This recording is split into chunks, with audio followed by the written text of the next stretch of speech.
Where do young women fit on the political spectrum as we head into this election? And actually, does gender matter at all when it comes to campaigning? Well, new data suggests that the vast majority of young women share similar political leanings. Gender is still very much shaping the election debate and the election campaigns, which is very interesting. We're still seeing that there is a kind of gender gap in voting.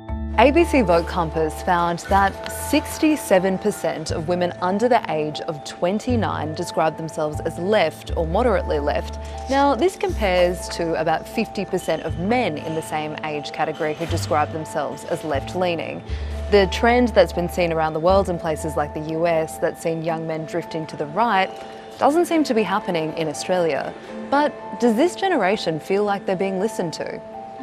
I feel like they're trying to appeal to young voters in general through their use of TikTok and stuff, and just sort of jumping on trends randomly. We want to vote for people who have the future's best interest in mind and not the current person in mind. Some experts say the major parties aren't designing policies with young people, and especially young women, in mind.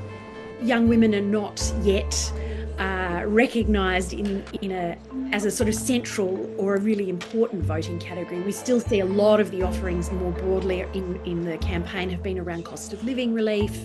This election, Gen Z and millennials, so those under 45, will make up the largest voting bloc.